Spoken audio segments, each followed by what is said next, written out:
안녕하세요 여러분. 저는 두남자 토익의 이루겸 강사입니다. 오늘은 제가 여러분들께 책 소개를 해드리고 싶어서 이렇게 영상 촬영을 합니다.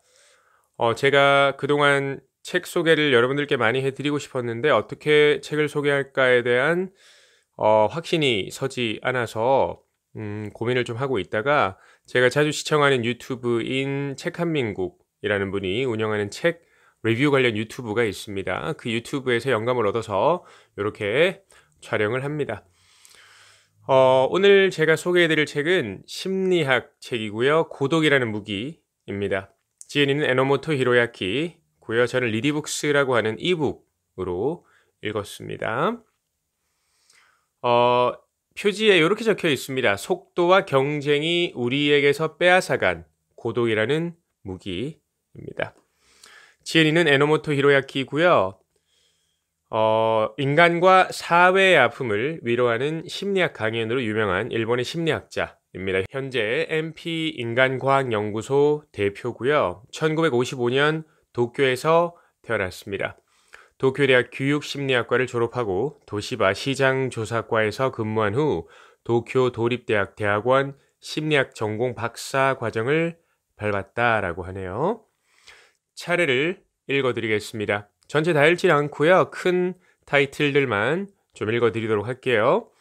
1장 고독할 권리를 빼앗기다. 사고와 독서와 상상을 잃은 세대의 풍경.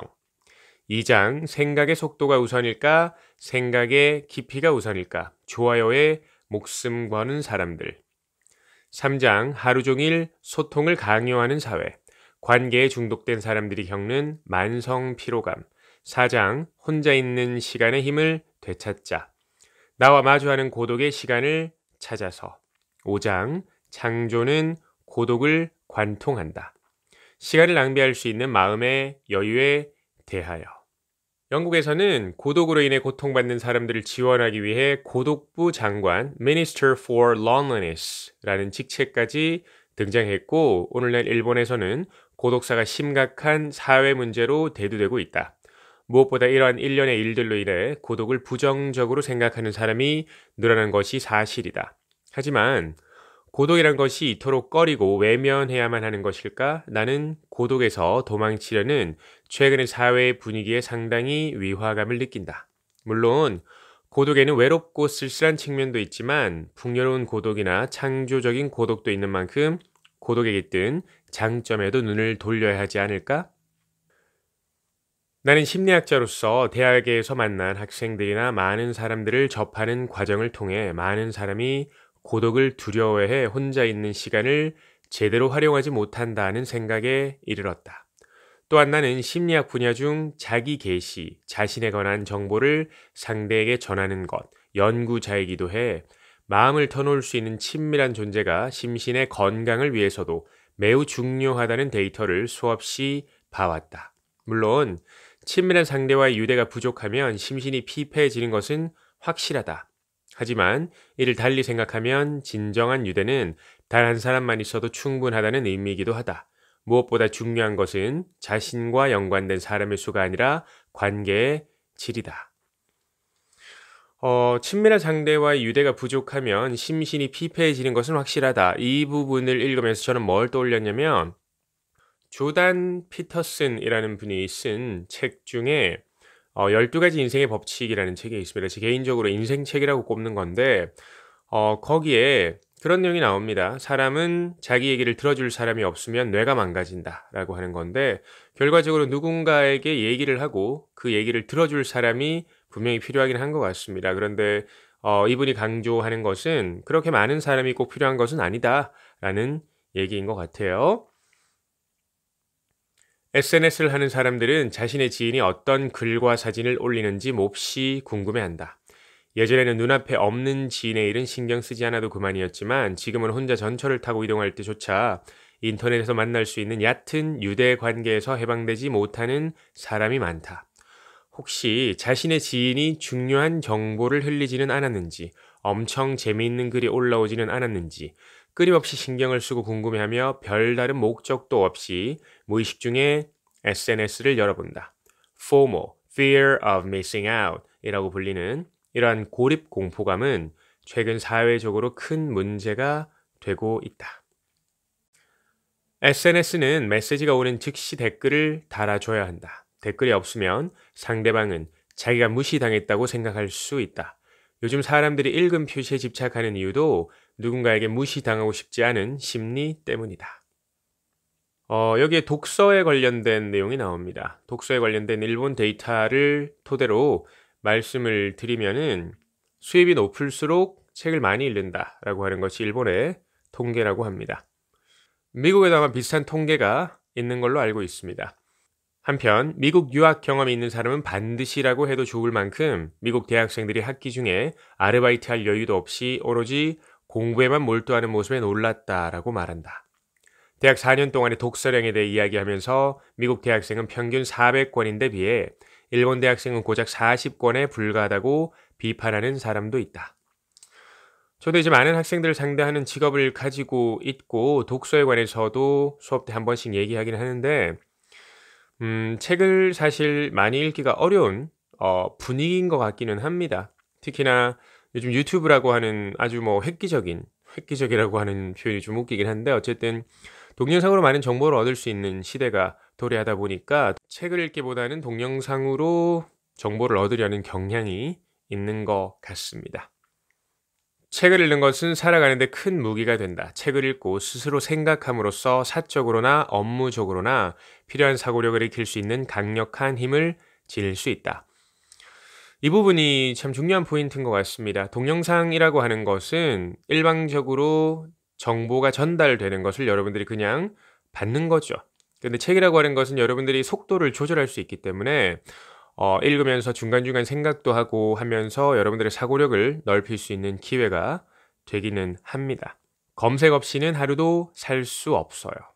요즘 들어 사람들은 골똘히 생각하기보다 바로 답을 찾으려는 경향이 강해지고 있다. 예를 들어 가장 인기가 좋은 제품을 두고 젊은 직장인들에게 왜 이 제품이 인기가 있다고 생각하나요? 라고 물으면 잠깐만 기다려 주세요 라고 말하고 곧바로 스마트폰으로 눈을 돌려 검색을 시작한다. 이내 해당 제품에 관한 후기를 몇 개 찾아 이 상품에 관한 평판은 이렇습니다. 예를 들면 하고 소비자의 후기를 차례차례 읽고 만다. 인터넷에만 의존하는 사람은 자신의 의견을 묻는 질문에도 인터넷에서 검색한 내용으로만 답하려 할 뿐 스스로 생각하려 하지 않는다. 아니, 생각하는 습관 자체를 잃어버린 듯하다. 인터넷은 미처 기억하지 못한 생각의 재료, 주장을 정리하는 데 도움이 될 만한 근거, 특정 시점의 사건을 검색하기에 편리한 도구일 뿐이다. 사고 자체, 즉 사고를 뒷받침하는 의견을 검색하기 위한 도구가 아니다. 너무 쉽게 인터넷에 의지하고 길들면 스스로 생각하는 법을 잊게 될 뿐이다. 검색으로 찾아낸 것은 답이 아니다. 검색은 답을 찾아내기 위한 과정일 뿐이다. 자신의 생각과 의견을 확장하기 위한 소재에 지나지 않는다. 아직 답은 나오지 않았다. 누구나 검색해서 똑같은 소재를 찾아 똑같은 이야기를 하는 것으로 끝나버린다면 우리는 어떤 개성도 창조력도 갖출 수 없다. 인터넷 검색을 통해 같은 소재를 손에 넣었더라도 그것을 바탕으로 어떤 발상을 이끌어내느냐에 따라 자신만의 독창적인 생각과 의견이 만들어진다. 지금은 생각의 재료들을 어떻게 요리하는지가 중요한 시대다. 생각의 재료들을 제대로 요리하려면 자신만의 관점이 필요하다. 즉 독창적인 이론이 필요하다. 자신만의 관점과 이론이 없다면 자신의 견해를 정리할 수 없고 자신이 끌어모은 생각의 소재들은 뿔뿔이 흩어지고 만다. 4차 산업혁명이다 아니면 인공지능 시대다 이런 얘기를 참 많이 합니다. 그때 필요한 인재가 융합형 인재라고 합니다. 여러 생각들을 모아서 새로운 걸 창조할 수 있는 그런 인재를 말하는 것이겠죠. 제가 예전에 읽은 책 중에 김정훈 교수, 지금은 교수는 아니죠. 이제 여러 가지 연구소라고 하는 연구소 소장으로 계신 분이고 최근에 낸 책을 보면은 이제 여수 쪽에 가서 이제 본인의 작업실을 하나 만들어서 그림 그리는 데 몰두하시고 있는 걸로 알고 있는데 그분이 독일 유학을 갔을 때 교수를 만나러 갔는데 교수가 이렇게 물어보더라고 합니다. 너는 너만의 이론이 무엇이냐라고 물어봤더니 배우러 왔는데 그런 이론이 어디 있냐라고 했더니 너 스스로의 이론이 없다면 배울 수 있는 게 아무것도 없으니까 너 스스로의 이론을 만들어 와라 이렇게 얘기를 했다고 합니다. 즉, 이 책에 나와 있는 것처럼 자신만의 관점이 필요하다라는 것이 되겠죠. 물론 타인과의 관계는 중요하다. 세상에는 인맥이 필요한 일도 많다. 하지만 한창 세상을 배우고 자신의 능력을 개발해야 할 나이에 인맥만 부르짖으며 사람들과 관계를 맺을 생각만 한다면 어떨까? 아직 자신의 일도 제대로 배우지 못한 신입사원이 인맥을 만드는 일만 중요하게 생각해 SNS에서 다양한 친구를 맺고 또 그것을 계기로 현실 세계에서도 다양한 모임의 얼굴을 내밀며 인맥을 만드는 일에만 열중한다면 말이다.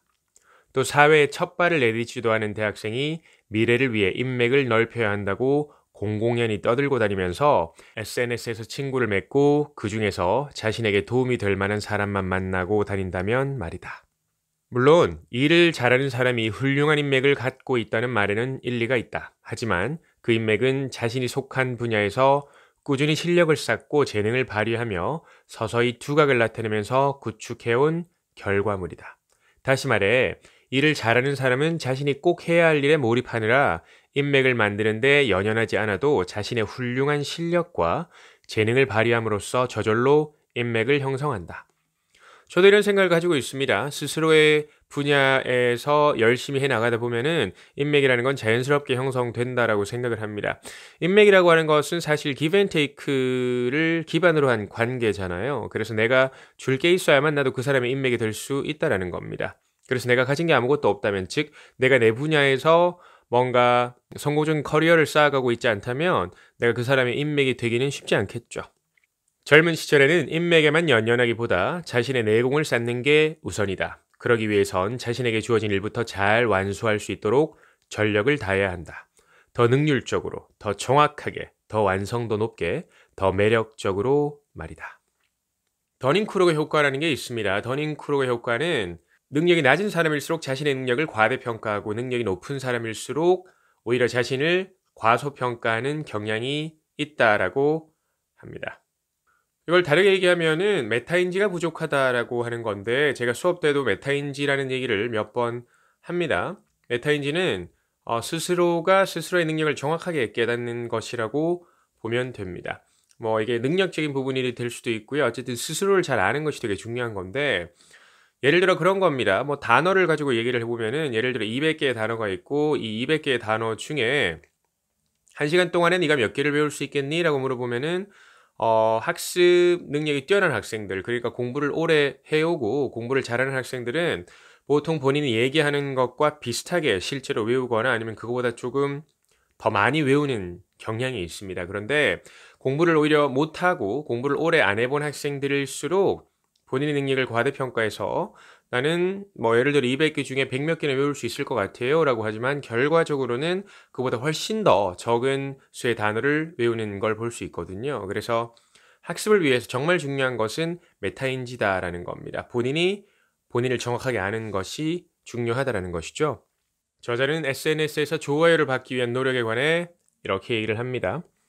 업무에서 성과를 올리고 능력을 인정받아 승인 욕구를 채우는 것과 비교하면 남보다 조금 앞선 생각이나 정보를 SNS에 올리고 좋아요라는 반응을 얻어 승인 욕구를 채우는 것은 굉장히 쉽고 간단한 방법이다.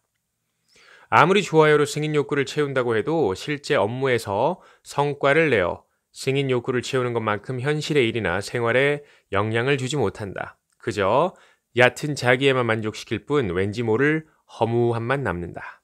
누군가로부터 비판적인 반응이나 지적을 받았다면 자신이 미처 생각하지 못한 사고를 깊이 단련할 수 있는 절호의 기회다. 때로는 예상에서 빗나간 질문이나 비판과 마주하기도 한다. 그래도 이런 식으로 받아들이는 사람도 있구나.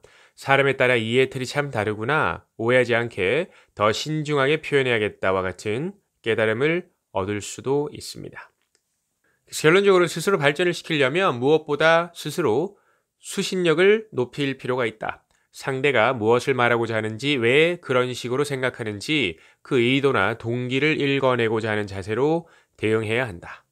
이 부분은 제가 여러분들께 꼭 말씀드리고 싶은 부분이기도 하고 수업 때도 참 많이 말씀을 드리는 부분인데, 의사결정 연구의 권위자인 텍사스 오스틴 대학 에드리안 워드 교수와 캘리포니아 대학 크리스틴 듀크 교수팀은 스마트폰 사용이 우리 인지 능력에 어떠한 영향을 미치는가에 관한 조사 연구를 실시했다.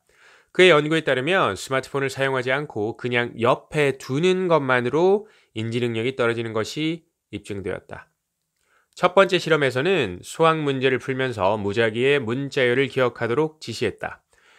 실험 대상자들은 복잡한 인지 작업을 하면서 기억력을 유지해야만 했다. 두 번째 실험에서는 스마트폰의 소리와 진동을 끄게 한 후 다음 세 가지 조건 중 하나를 선택하도록 했다. 1. 스마트폰을 눈앞에 놓아 둔다. 책상에 엎어놓는다. 2. 스마트폰을 주머니나 가방에 넣어둔다. 3. 스마트폰을 다른 방에 둔다. 실험 결과 스마트폰을 다른 방에 둔 그룹이 가장 좋은 성적을 기록했고, 다음으로 주머니나 가방에 넣어둔 그룹, 마지막으로 스마트폰을 책상에 놓아둔 그룹의 순서로 성적이 점점 나빠졌다. 스마트폰 전원을 완전히 끈 경우도 결과는 동일했다. 즉 스마트폰이 옆에 있다는 사실만으로도 사고력이나 창조력이 저하되고 문제 해결력과 창조력이 떨어지는 것이다. 제가 수업 때 이 얘기를 참 많이 합니다. 첫날부터 이 얘기를 하기는 하는데 스마트폰은 가급적이면 무음으로 바꿔서 가방에 넣어두라고 얘기를 합니다. 왜냐면 옆에 두면은 보통 카톡이 오거나 하면은 노란불이 반짝반짝하고 그렇기 때문에 그걸 또 확인하고 싶거든요. 그걸 제가 다른 표현으로 환경 설정을 하라고 얘기를 많이 합니다. 여러분들이 무언가에 집중하고 싶다면 그 집중할 수 있는 환경을 만들어야 된다라고 하는 건데 학습에 있어서 가장 중요한 것은 스마트폰을 치워놓는 연습이 될 수 있겠죠. 환경 설정을 조금 더 설명드리자면 예를 들어 여러분들이 다이어트를 하고 싶으면 어떻게 해야 될까요? 집에 있는 냉장고에서 여러분들을 살찌게 할 만한 것들을 버려야 되겠죠.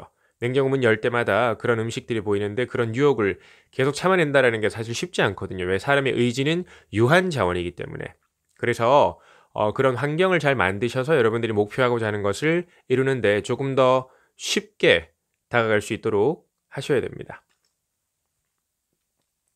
누구나 남의 시선을 신경 쓰기 마련이다. 하지만 남의 시선에 얽매여 있으면 한순간도 편안하지 못하다. 그죠? 남의 시선을 당연히 신경을 쓸 수밖에 없죠. 그렇지만 중요한 건 남한테 피해가 되지 않는다면은 내가 원하는 방식대로 무언가를 하면서 시도해 보면서 살아가는 것이 참 좋은 것 같기는 합니다.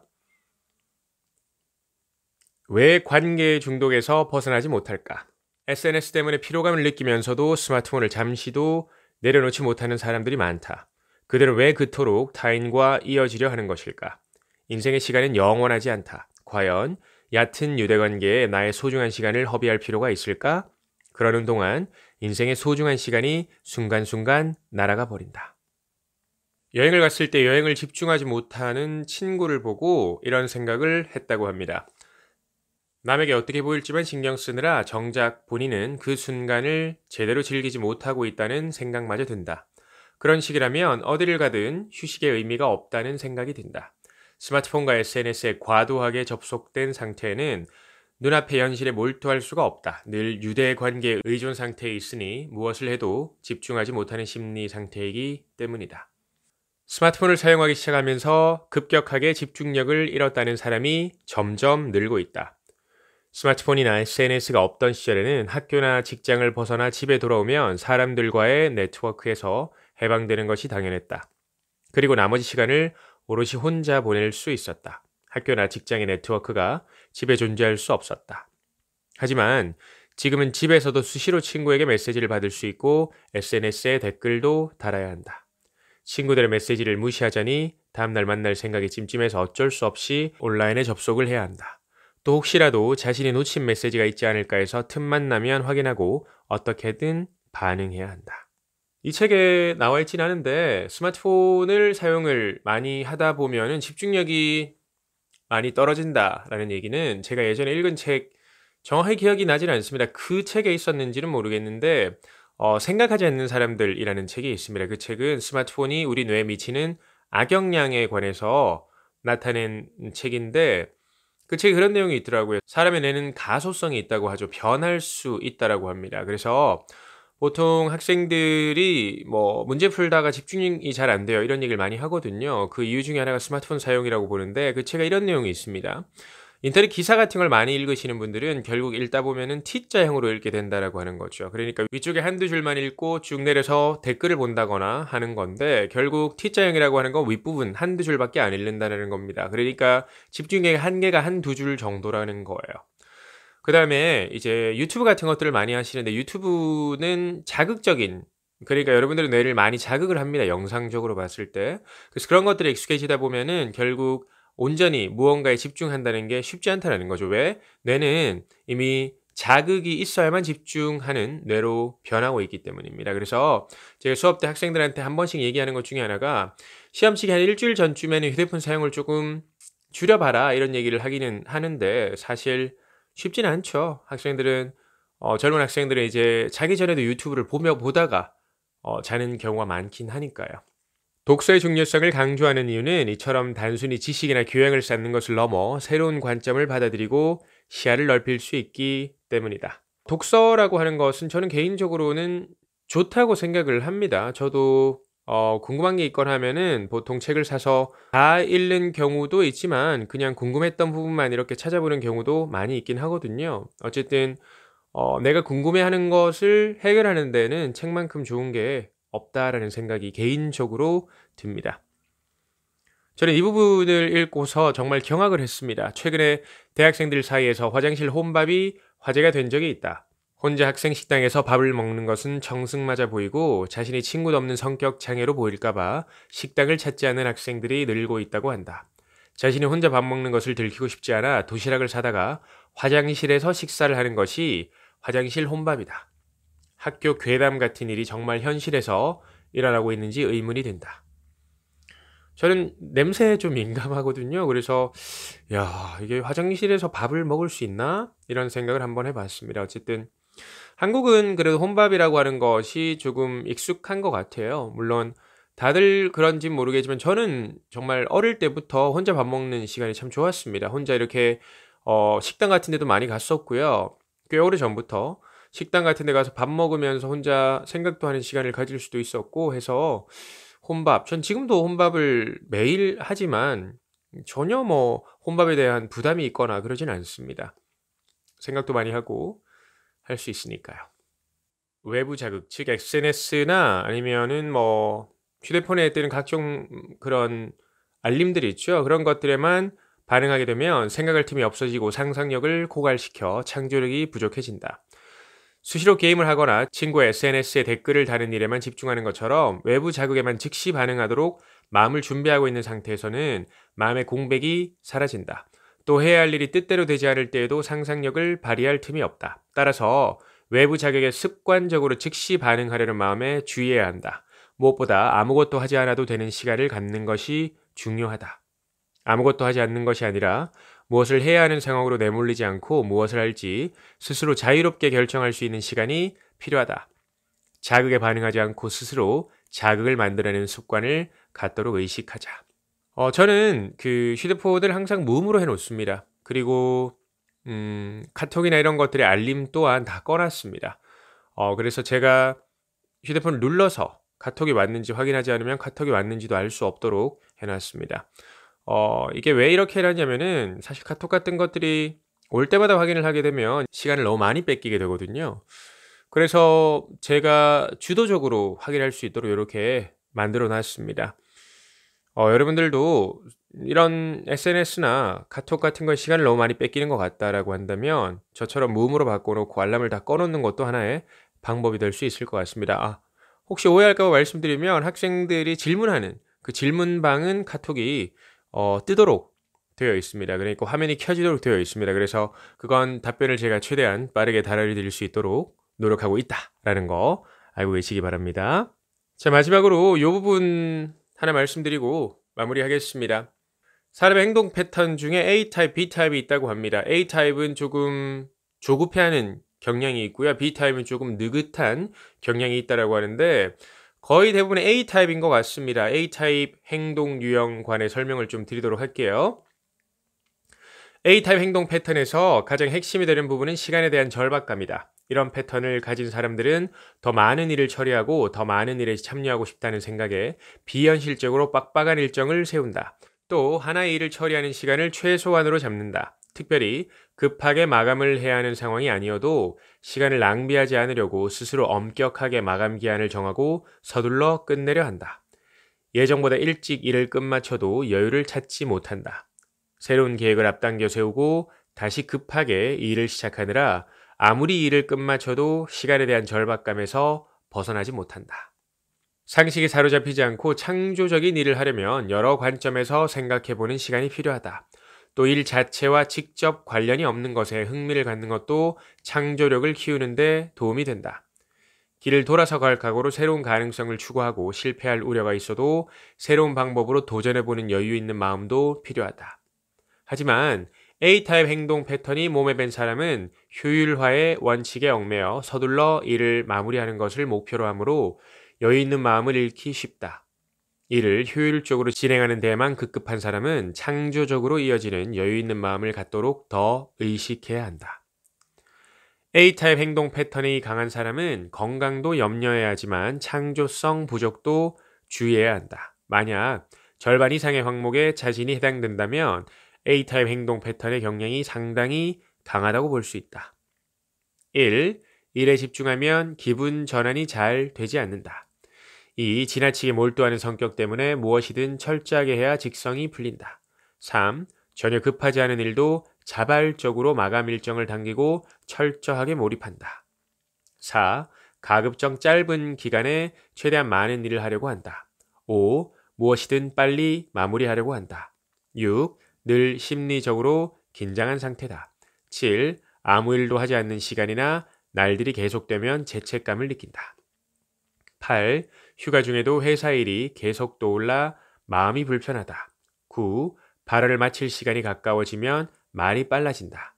10. 발언 중에는 말이 끊어지면 안 된다는 생각에 끊임없이 말을 한다. 11. 다른 사람의 말을 오래 듣지 못한다.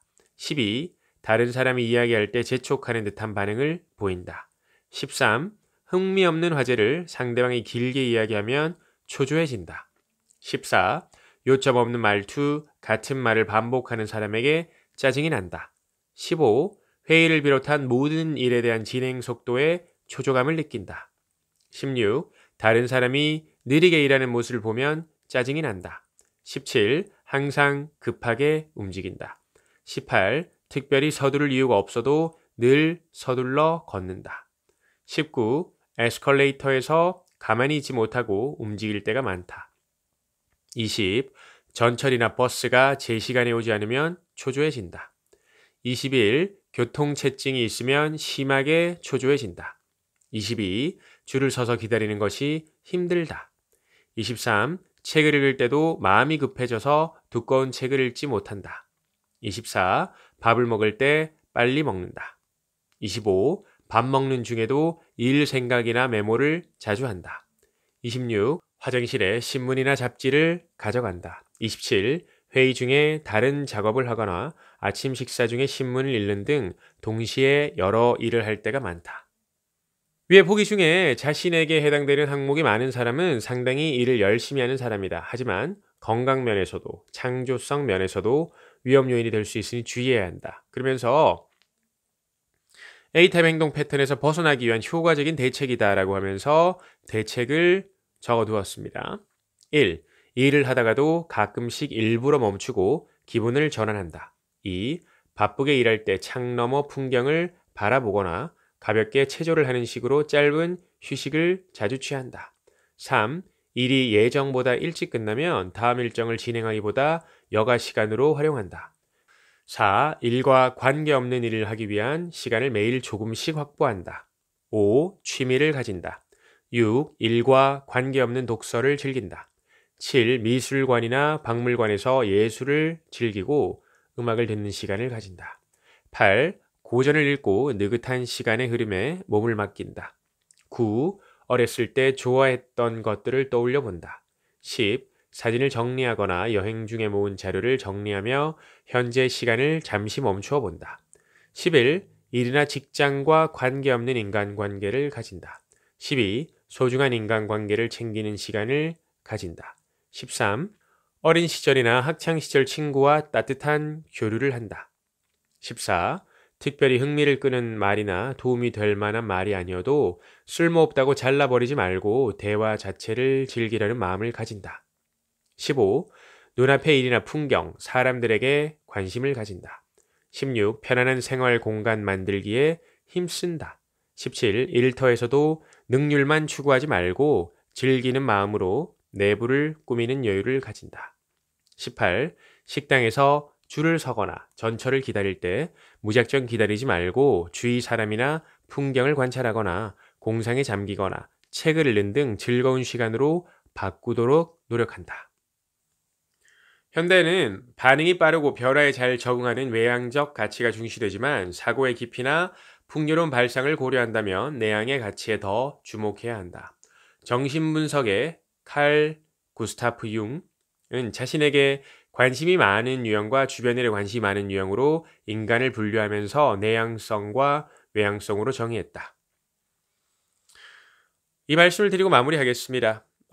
저는 내향성이 강한 사람이라는 것을 꽤 오랜 시간이 지나서 알게 되었습니다. 저는 어릴 때는 사람들에게 항상 둘러싸여 있는 것이 되게 좋았고 사람들과 시간을 보냄으로써 에너지를 얻는다고 생각을 했습니다. 그런데 조금씩 세월이 흐르면서 뭔가 공허한 느낌이 들더라고요. 그래서 아침에 일어나서 혼자만의 시간을 갖고 명상도 하고 독서도 하면서 스스로 혼자 있는 시간이 있어야만 스스로를 채울 수 있구나라는 걸 깨닫게 되었습니다. 여러분들도 스스로가 어떤 성향인지를 파악해보는 시간을 갖는 것이 아주 중요할 것 같습니다.